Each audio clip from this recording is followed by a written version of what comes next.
আৰু মানুহ দুজনী পুহিবৰ কাৰণে মইতো কাম কৰিব লাগিব, খাব লাগিব ন মানুহ দুজনী। সেইটো আপুনি আপোনাৰ পৰিয়ালটোৰ প্ৰতি আপোনাৰ মাতৃৰ প্ৰতি দায়িত্ব থাকিব লাগিব, আপোনাৰ দায়বদ্ধতা দায়িত্ব আছোতো, দায়িত্ব থকাগুণিকে আহোঁতো, দায়িত্ব আছে। কাম কৰা মানুহ লৈ দিম বুলি কৈছোঁ।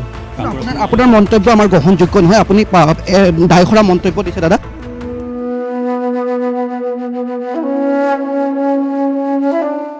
মৰমৰ দুই পুত্ৰ সন্তানক পঢ়াই শুনাই ডাঙৰ মানুহ কৰিছিল মাতৃয়ে। এজন পুত্ৰ কেলিফৰ্ণিয়াত আৰু এজন পুত্ৰই গেংটকত চাকৰি কৰে। ঘৰত অকলে থাকে পুত্ৰ জিতুল আৰু নিতুলৰ মাতৃ। কিন্তু মৰমৰ দুই পুত্ৰই মাতৃক যি পুৰস্কাৰ দিলে শুনিলে চকুলো টুকিব আপুনিও।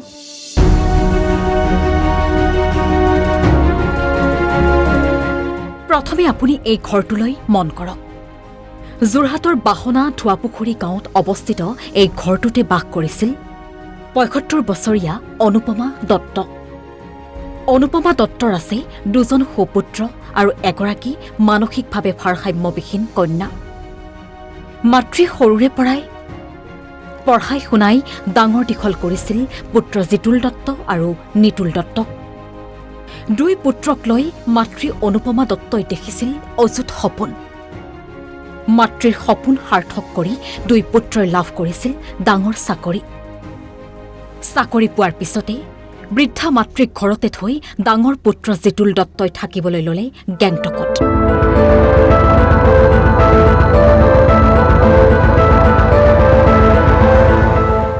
আৰু সৰু পুত্ৰ নিতুল দত্তই থাকিবলৈ ললে বিদেশত, মানে কেলিফৰ্ণিয়াত। ঘৰত মানসিক ভাৰসাম্যহীন কন্যাৰ সৈতে থাকিল বৃদ্ধা মাতৃ। সিমানলৈকে ঠিকেই আছিল, কিন্তু আধুনিকতাৰ যান্ত্ৰিকতাত ব্যস্ত হৈ পৰিল দুই পুত্ৰ। লাহে লাহে পাহৰিবলৈ ধৰিলে জন্মদাতা মাতৃক। বিয়া বাৰু কৰাই পত্নী সন্তানৰ সৈতে জীৱন কটাবলৈ আৰম্ভ কৰিলে। ঘৰত মাতৃয়ে কি খাইছে কি নাখাইছে তাক লৈ উদাসীন হৈ পৰিল দুই পুত্ৰ। কেতিয়াবা ছমাহে বছৰে এদিন দুদিন আহি মাতৃৰ খবৰ লৈ যদিও সেয়া যথেষ্ট নহয়। আৰু এনেকৈ তিল তিলকৈ মৃত্যুৰ মুখলৈ আগবাঢ়ি গল মাতৃগৰাকী।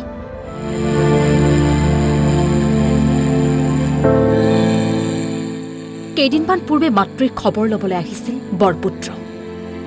আহি মাতৃক মাত লগোৱাত মাত নিদিয়ে মাতৃয়ে।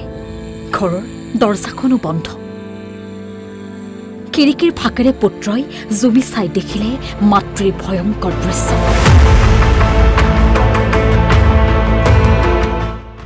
বিছনাতেই উভলি গৈছে মাতৃৰ মৃতদেহ।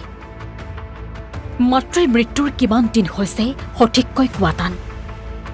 বিছনাতেই এঙাৰৰ দৰে হৈ গৈছে মাতৃগৰাকীৰ মৃতদেহ। লগে লগে হোৱাটো লাগিল, ওচৰ চুবুৰীয়াও আহিল, আৰক্ষীও আহিল। আৰু এনেকৈয়ে মাতৃয়ে দুই পুত্ৰক পঢ়াই শুনাই ডাঙৰ মানুহ কৰাৰ পুৰস্কাৰ হাতে হাতে পালে।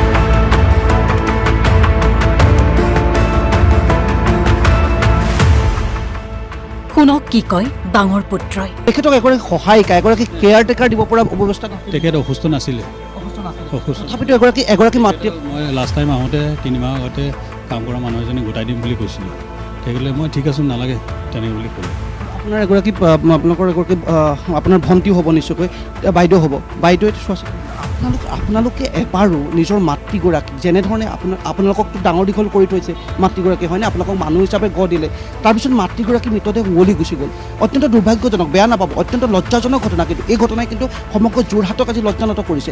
আপোনালোকে থাকিব পাৰে বাহিৰত, আপোনালোকে উচ্চ শিক্ষাৰে শিক্ষিত হ'ব পাৰে, তাৰপিছত আপোনালোকৰ মাতৃগৰাকীক অকণমান আপোনালোকৰ যি পুত্ৰৰ যিখিনি দায়িত্ব, ক্ষুদ্ৰমান দায়িত্ব আপোনালোকে পালন নকৰি। পালন কৰিছোঁতো, আহি পেলাই সুধিছোঁ পইচা পাতি দিবলৈ আহোঁ 3 মাহ পইচা পাতি দিলে পুত্ৰৰ দায়িত্ব। আৰু চোৱা আৰু মানুহ দুজনী পুহিবৰ কাৰণে মইতো কাম কৰিব লাগিব, খাব লাগিব ন মানুহ দুজনী।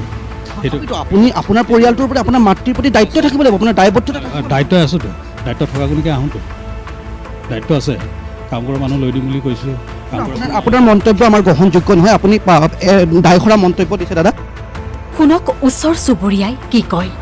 এইটো অতি ঘটনাটো আচলতে দুৰ্ভাগ্যজনক যেহেতু আমি কালি জনামতে হয়তো তেখেতৰ পুত্ৰ যেহেতু সৰু পুত্ৰ বাহিৰত থাকে তেখেতে কালি ৰাতিপুৱা আহি পেলাই তেখেতৰ মাকক খবৰ ল'ব বিচাৰে সেই মুহূৰ্তত কিন্তু মাকৰ কোনো মাত নাছিলে তাৰ পৰা গাঁৱৰ মানুহক খবৰ দিয়া অৱস্থাত তেওঁ বিচনাত তেওঁ মৃত অৱস্থাত উদ্ধাৰ হয় আৰু মৃতদেহটো একেবাৰে উৱলি যোৱা অৱস্থা। মৃতদেহটো যেতিয়া আৰক্ষী আহি উপস্থিত হৈছে আৰু আমিও যিহেতু আৰক্ষীৰ লগত উপস্থিত আছিলোঁ তেতিয়া প্ৰায় একদম উৱলি যোৱা অৱস্থাত উদ্ধাৰ কৰা হৈছে আৰু এইটো সন্দেহ কৰা হৈছে প্ৰায় 15 দিনৰ আগতেই মানে বডিটো ডেড হৈছে।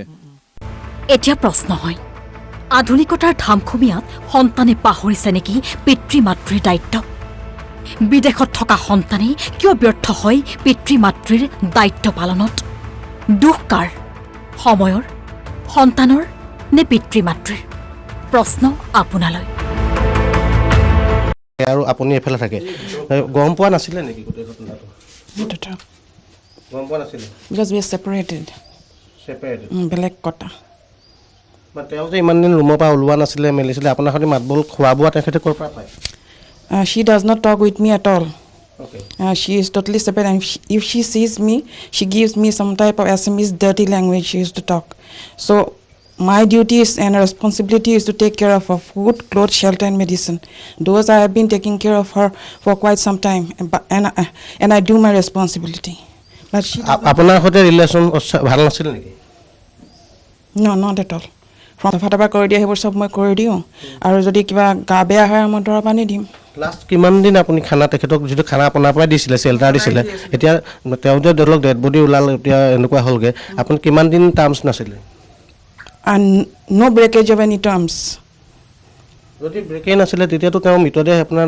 নৰকংকাল হৈ গ'লগৈ তো দিন হ'ল 10-15 দিন হ'ল I don't want to say because I did it myself no কেতিয়াবা ভাত খাবলৈ মন নগ'লে তো I bring bread আছিলে নেকি এইটোতে গুণা no if I get the smell I'll surely find it out no why it is smelling বেলেগকে একদম থাকে না মোৰ লগত মিক্স নকৰে সেইকাৰণে বেলেগকে থাকে বুজি পালোঁ তেওঁতো মানুহ এগৰাকী ন তেখেতে আপোনালোকে তেখেতসকল আপোনাৰ ঘৰলৈ আহে তেখেতসকলক ক'ব লাগিছিলে যে তেখেত ৰুমৰ পৰা ওলোৱা নাই গা বেয়া বা দেখা দেখি নাই তেওঁলোকক খোৱাটো দায়িত্ব আপোনাৰ নাছিলে জানো 1 week last week of the other month